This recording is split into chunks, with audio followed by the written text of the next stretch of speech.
हाँ तो मेरे प्रिय बच्चों, आज हम कक्षा 10 के गणित का जो प्रश्नावली 2.2 है उसके पहले सवाल में अभी 3 सवाल बाकी था।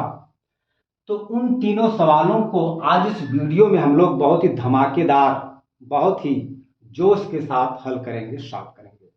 आइए देखा जाए। जैसे पहले सवाल का ये चौथा सवाल है, क्या है? 4u² प्लस 8u यानी कि 4u² प्लस 8u।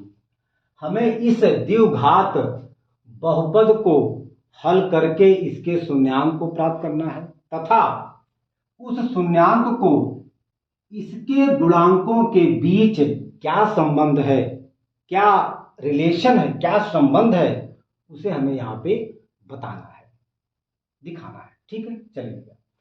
लेकिन हम लोग सबसे पहले इसके शून्यांकों को ज्ञात करेंगे। चलिए भैया, तो देखा जाए भैया, यहां पर देखिए हम लोग इसको जो है लिख सकते हैं 4 गुणे यू। क्यों भैया? क्योंकि यहां पर यू की घात 2 है तो यू का गुणा 2 बार होगा। प्लस करेंगे भैया, हम लोग 8 को लिख सकते हैं, माने 8 यू को लिख सकते हैं। 4 गुणे 2 गुणे यू। अब दोनों में कॉमन क्या भैया? यहां पे 4, यहां पे 4, तो 4 कॉमन हो जाएगा। यहां पे यू, यहां पे यू, यू कॉमन हो जाएगा। बाकी यहां पे यू है, अब यहां पे यू नहीं है। यहां पे 2 है, अब यहां पे 2 नहीं है। तो केवल और केवल 4 यू ही कॉमन होगा। अब आपका यहां से बचेगा केवल यू। भैया ये 4 यू तो निकल गया। अब आपका यहां पर केवल बचेगा यू प्लस ये आपका 4 यू निकल गया, बचेगा 2 ये।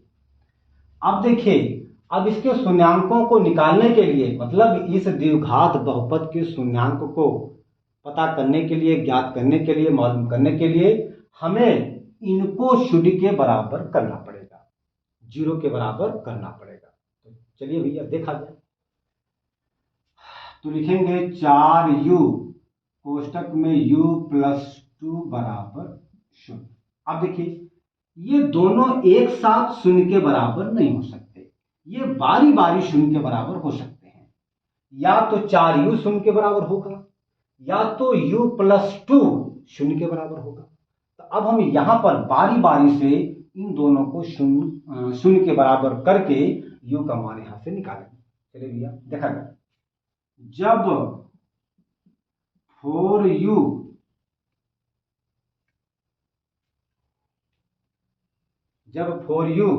बराबर 0 तो u बराबर आपका हो जाएगा 0। ये 4 गुणे में है, जब 4 बराबर के दाएं तरफ जाएगा ये बटे में हो जाएगा। तो u का मान आ जाएगा 0। ओके, चलिए फिर जब u प्लस 2 बराबर 0 तो भैया यहां से u का मान हो जाएगा 0। ये प्लस 2 जब बराबर के दाएं तरफ जाएगा तो ये प्लस से माइनस हो जाएगा, यानी u का मान आ जाएगा -2। यही -2 और 0 इस द्विघात बहुपद का शून्यंक है। क्या है? शून्यंक है। अर्थात यहां पर जो है u का मान आ गया 1 0 और एक u का मान आया -2। हम मान लेते हैं कि यह अल्फा है, यह बीटा है। ठीक है, अब हम लोग यहां पर अल्फा प्लस बीटा का मान निकालेंगे, अर्थात शून्यांकों का योगफल प्राप्त करेंगे। अल्फा प्लस बीटा बराबर आपका हो जाएगा 0 प्लस -2 भैया। ये अल्फा है प्लस ये आपका बीटा है। ठीक, अच्छा, ये आपका आ जाएगा -2। ठीक है, अल्फा प्लस बीटा का मान। ओके, अब हम लोग जो है शून्यांकों का गुणनफल निकालेंगे, यानी कि अल्फा इंटू बीटा का मान निकालेंगे। आपका हो जाएगा अल्फा इंटू बीटा बराबर अल्फा का मान 0, बीटा का मान -2, आपका आ जाएगा 0, यानी अल्फा इंटू बीटा का मान आ जाएगा 0, इसका मान आ जाएगा -2। ठीक, चलिए अब हम जो है इसे ax² plus bx plus c से कंपेयर करेंगे। ये प्लस आपका 0 हम लोग लिख लेंगे। ठीक है, तो यहां से जो है ये a बराबर 4 आ जाएगा, b बराबर आपका आ जाएगा 8 और c बराबर 0। अब हम लोग जानते हैं कि दो शून्यांकों का योगफल बराबर होता है -b/a। अरे भाई, अल्फा प्लस बीटा बराबर होता है -b/a और अल्फा इंटू बीटा बराबर होता है c/a। ये हम लोग जानते हैं, ठीक है। अच्छा, अब हम लोग जो है यहां से अल्फा प्लस बीटा और अल्फा इंटू बीटा का मान गेन करेंगे, प्राप्त करेंगे। चलिए भैया, माइनस यहां से b का मान क्या है, 8 है, 8 लिखेंगे। a का मान क्या भैया, 4 लिखेंगे, ठीक है। तो 4 एक कम 4, 4 दूना 8, यानी कि आपका आ गया -2। मतलब अल्फा प्लस बीटा का मान आ गया -2। आप यहाँ देख सकते हैं ये दोनों आपस में बराबर है, इसलिए यह सत्यापित हो गया। अब हम लोग जो है अल्फा इंटू बीटा का मान निकालेंगे। चलिए भैया, सी का मान क्या है,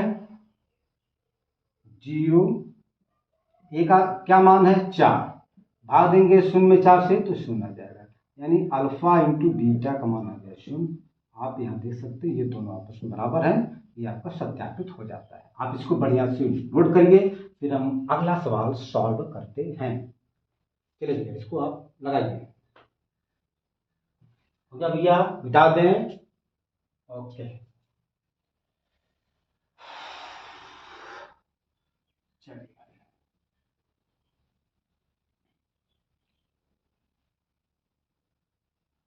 अब इसी क्वेश्चन का 5वां सवाल है, यानी 1 का 5वां सवाल। क्या भैया, t² -15, t² -15, ठीक है। चलिए भाई, देखा जाए तो अब हम लोग जो है यहां से, अच्छा, अब जो है हम लोग यहां से t का मान प्राप्त करेंगे, ठीक। चलिए भाई, प्राप्त किया जाए तो यहां से हम लोग जो है अब इसको हम लोग 0 के बराबर करेंगे। देखिए, t का मान निकालने के लिए हम लोग इसको 0 के बराबर करेंगे। आपका 0 के बराबर हो गया, आपका t² बराबर हो जाएगा 0। ये -15 जब बराबर के दाईं तरफ जाएगा तो माइनस से प्लस हो जाएगा, ओके। अर्थात t² बराबर आपका आ जाएगा 15। तो t बराबर भैया, स्क्वायर जब बराबर के दाईं तरफ जाएगा तो ये स्क्वायर से, यानी कि जब ये दो घात, जब ये वर्ग बराबर के दाईं तरफ जाएगा तो ये वर्ग से वर्गमूल बन जाएगा। अर्थात करड़ी में 15 प्लस माइनस, ठीक है ना, ये आपका आ जाएगा प्लस माइनस, ठीक। चलिए, अर्थात 1 t का मान आपका आ जाएगा प्लस करड़ी में 15, 1 आपका t का मान आ जाएगा माइनस करड़ी में 15, ठीक। अच्छा, ये दोनों जो है इसका क्या है, शून्यांक है। क्या है, शून्यांक। चलिए, हम मान लेते हैं ये अल्फा है, ये आपका बीटा है, ठीक, ओके। चलिए, अब हम लोग यहां पर अल्फा प्लस बीटा का मान निकालेंगे। अल्फा का मान प्लस कड़ी में 15 प्लस करेंगे, बीटा का मान माइनस कड़ी में 15, ओके भैया। चलिए, प्लस कड़ी में 15 भैया। देखिए, अगर कोष्ठक से पहले प्लस है, जब हम लोग कोष्ठक को हटाएंगे तो अंदर का चिन्ह नहीं बदलता है, जो चिन्ह रहता है वही लिख देते हैं। तो अंदर क्या है, माइनस, तो माइनस के साथ लिखेंगे -15 कड़ी, ठीक। ये इससे कट जाएगा, बराबर 0 आ जाएगा, तो दिक्कत, यानी अल्फा इंटू बीटा का, सॉरी, अल्फा प्लस बीटा का मान आ गया 0। चलिए भैया, अब हम लोग यहाँ पर अल्फा इंटू बीटा का मान निकालेंगे। अल्फा का मान प्लस कड़ी में 15 गुणे बीटा का मान माइनस कड़ी में 15। जब हम इनका आपस में मल्टीप्लाई करेंगे ये आपका आ जाएगा -15। क्यों भैया, अगर करड़ी में सेम संख्या है, ठीक, जब हम उनका आपस में गुणा करते हैं तो वहां से करड़ी हट जाती है और उसमें से एक संख्या वहाँ पे आ जाती है। आपका अल्फा इंटू बीटा यहाँ पे आ गया -15। ठीक, अब हम लोग जो है यहाँ पर अल्फा प्लस, अच्छा अब हम लोग जो है टी स्क्वायर -15 को हम लोग जो है सबसे पहले A x square plus B x plus C से कंपेयर करेंगे, लेकिन इसको हम लोग इस रूप में चेंज करेंगे, बदलेंगे। हम इसको लिख सकते हैं क्या, प्लस 0, ठीक, एक्स और प्लस 0, ठीक है ना। अरे सॉरी, आपका ये 15 है ना, ये आपका हो जाएगा -15, ठीक। अच्छा, ये आपका ए है, ये आपका बी है, ये आपका सी है, अर्थात ए बराबर, देखिए यहां पर टी स्क्वायर के बगल में, अच्छा मान ली टी स्क्वायर आपका ये, चलिए टी स्क्वायर टी मान लेते हैं, ये आपका टी है, ठीक ना, ओके। अच्छा, यहां पर टी स्क्वायर का गुणांक क्या है भैया, 1 है, क्या है, 1 है, अर्थात ए बराबर 1, और ठीक है ना, बी बराबर 0, देखिए बी बराबर आपका 0 है और सी बराबर आपका -15 है, ठीक है। अब हम लोग यहाँ पर जानते हैं कि अल्फा प्लस बीटा बराबर होता है -b/a भैया, और अल्फा इंटू बीटा बराबर होता है c/a। तो अल्फा प्लस बीटा का मान निकालिए -b/a भैया, माइनस b का मान है 0 और a का मान है 1, भाग देंगे 0 में 1 से तो 0 आएगा, यानी अल्फा प्लस बीटा का मान आ गया 0। आप यहाँ पे देख सकते हैं ये दोनों सत्यापित है, क्यों, क्योंकि ये दोनों आपस में बराबर आ गए हैं, ठीक। अच्छा, अब जो है हम लोग अल्फा इंटू बीटा का मान निकालेंगे। अल्फा इंटू बीटा बराबर होता है c/a। सी का मान यहाँ पर है -15 और ए का मान है 1, भाग देंगे 1 से -15 में तो -15 ही मिलेगा, यानी अल्फा इंटू बीटा का मान आ गया -15, ठीक है, कोई दिक्कत। ये देखिए आप, ये दोनों आपका बराबर आ गया, आपका ये सत्यापित हो गया, ठीक है। तो आप इसको बढ़िया से नोट करिए, लगाइए, फिर हम जो है अगला सवाल सॉल्व करते हैं, ठीक। हो गया भैया, हो गया, मिटा दें, चलिए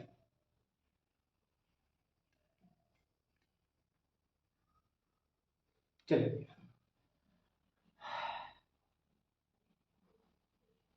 अब जो है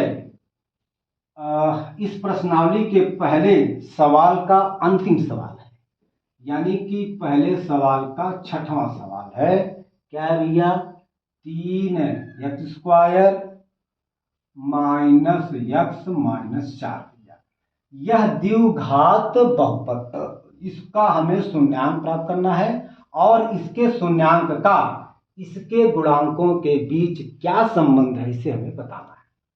तो भैया वही काम, बिना चर पद वाला संख्या का गुणा करेंगे चर पद की जो 2 घात है, अर्थात x स्क्वायर के गुणांक में। तो बिना चर पद वाला संख्या है 4 और x स्क्वायर का गुणांक है 3, तो अब हम लोग 4 का गुणा करेंगे 3 में भैया चुपके से, किया जाए 4 तिहाई 12, कोई दिक्कत। अच्छा, अब हम, अच्छा यहां पर 4 का चिन्ह माइनस है और x का गुणांक यहां पर 1 छिपा है, क्या है, 1 छिपा है। तो जब 4 का चिन्ह माइनस है तो अब हम लोग 12 का ऐसा द्विखंड करेंगे जिसको घटाने पर, चूंकि यहां पर 4 का चिन्ह माइनस है इसलिए 12 के खंडों को आपस में घटाएंगे। तो 12 का हम ऐसा 2 भाग करेंगे, ऐसा 2 खंड करेंगे जिसको आपस में घटाने पर 1 मिल जाए। तो ये हम लोग 12 को लिख सकते हैं 4 तिहाई 12, यानी कि 12 का 2 खंड हो गया, कौन कौन, 4 और 3। तो हम लोग यदि 4 में से 3 को घटाएं तो ये 1 के बराबर आ जाता है, अर्थात 1 के स्थान पे हम लोग 4 - 3 लिख सकते हैं, कोई दिक्कत, तो लिखा जाए। ये आपका हो जाएगा 3x स्क्वायर माइनस, हम लोग x को सबसे पहले लिखेंगे और एक के स्थान पर हम लोग लिखेंगे 4 माइनस 3, फिर आपका हो जाएगा ये -4। ठीक है भैया, इसको मिटा दें, ये वाला मिटा दें। चलिए, कोई दिक्कत? चलिए, ये आपका हो जाएगा 3x²। अब देखिए, -x का गुणा होगा +4 में, फिर -x का गुणा होगा -10 में। चलिए भैया, x का चिन्ह -4 का चिन्ह प्लस, गुणा होगा माइनस का प्लस में तो माइनस, और जब गुणा होगा x का 4 में तो 4x। कोई दिक्कत? चल, अब -x का गुणा होगा -10 में, तो x का चिन्ह माइनस, 3 का चिन्ह माइनस, गुणा होगा माइनस का माइनस में प्लस, और जब गुणा होगा x का 3 में तो 3x, और ये आपका -4 पहले से है। चलिए भैया, अब आंख मूंद करके बिल्कुल 2-2 का जोड़ा बना लीजिए। अब देखिए कॉमन क्या है। चलिए भैया, हम लोग जो है 3x की 2 घात को लिख सकते हैं 3 गुणे x गुणे x। क्यों भैया? क्योंकि यहां पर x की 2 घात है, तो यहां पर x का गुणा 2 बार हो जाएगा।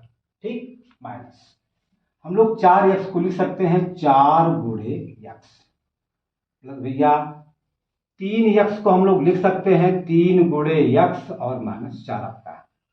देखिए भैया, यहां पे 3 है, यहां पे 3 नहीं है, तो 3 कॉमन नहीं होगा। ठीक, ठीक ना? चलिए, यहां पे x है, यहां पे x है, तो x आपका कॉमन हो जाएगा। अब यहाँ पे x है, अब यहाँ कोई x नहीं बचा है, यहाँ पे 4 है, यहाँ पे कोई 4 नहीं है, इसलिए केवल और केवल आपका x ही कॉमन होगा। यहां से बचेगा क्या? आपका बचेगा 3, ये x आपका बच जाएगा, ये तो आपका x बाहर निकल गया, कॉमन हो गया माइनस, ये आपका x बाहर निकल गया, आपका यहाँ पे 4 बच जाएगा। कोई दिक्कत? चलिए, प्लस भैया कि यहाँ पे कुछ भी कॉमन नहीं है, तो जहां पे कुछ भी कॉमन नहीं होता है तो हमें अगले कोष्टक में 3x - 4 को लाना है। अब हम यहाँ पर +1 कॉमन ले लेंगे। जहां पे कुछ भी कॉमन नहीं होता है वहां पे हम लोग 1 कॉमन लेते हैं, 1। ठीक है, तो यहाँ पे आपका 3x - 4 आ जाएगा। क्यों भैया? देखिए, सिंपल सी बात है, कॉमन का मतलब भाग होता है।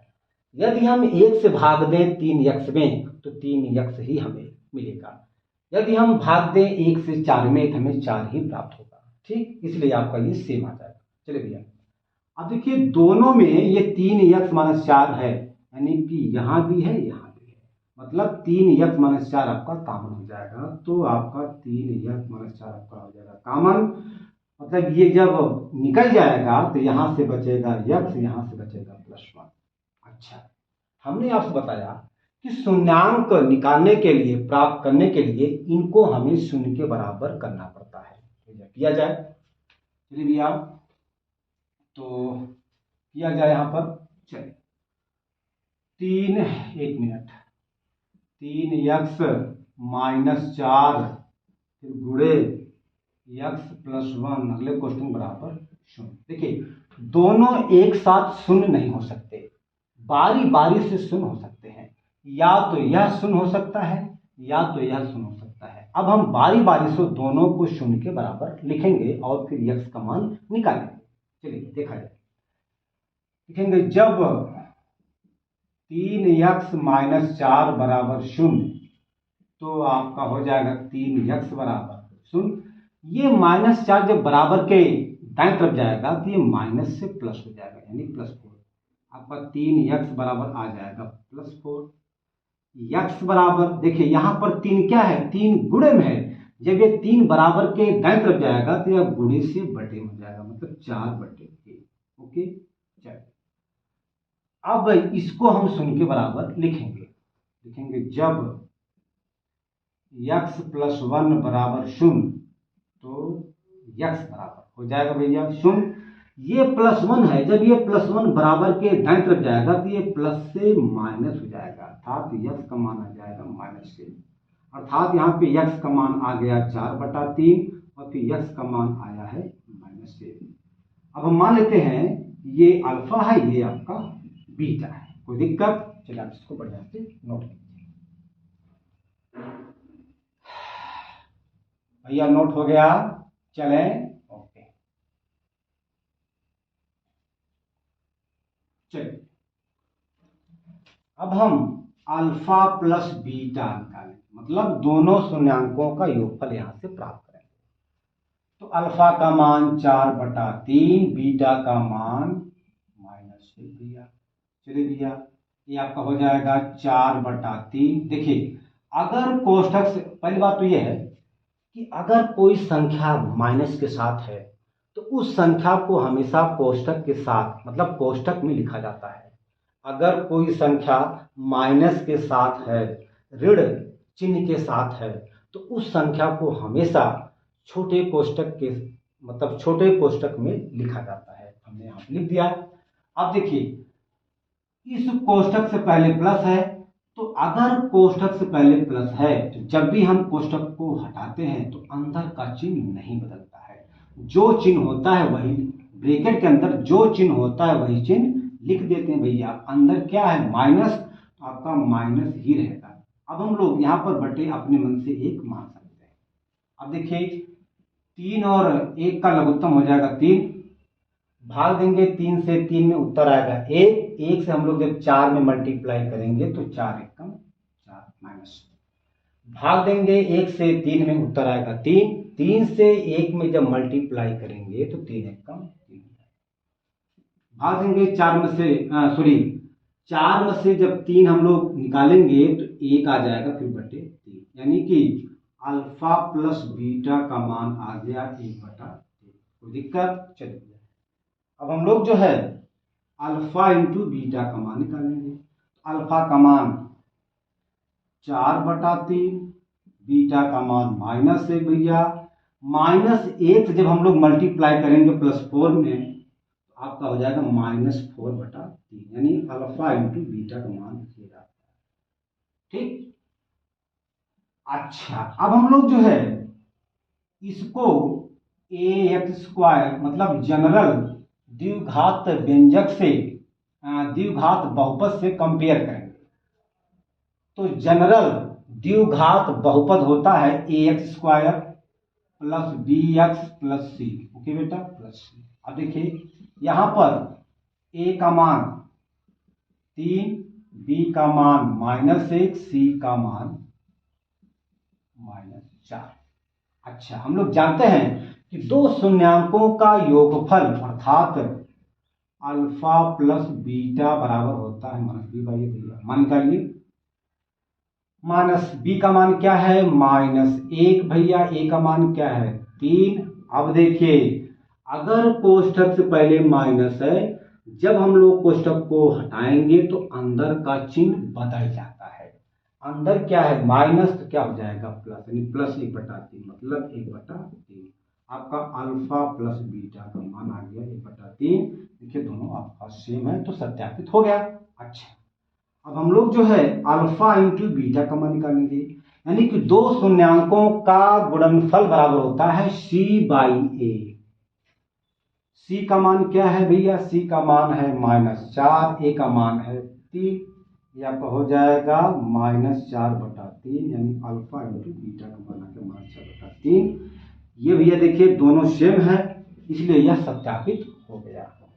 तो आज जो है प्रश्नावली 2.2 का पहला सवाल यहाँ पे समाप्त होता है। अब इसी प्रश्नावली का दूसरा सवाल हम दूसरे वीडियो में सॉल्व करेंगे।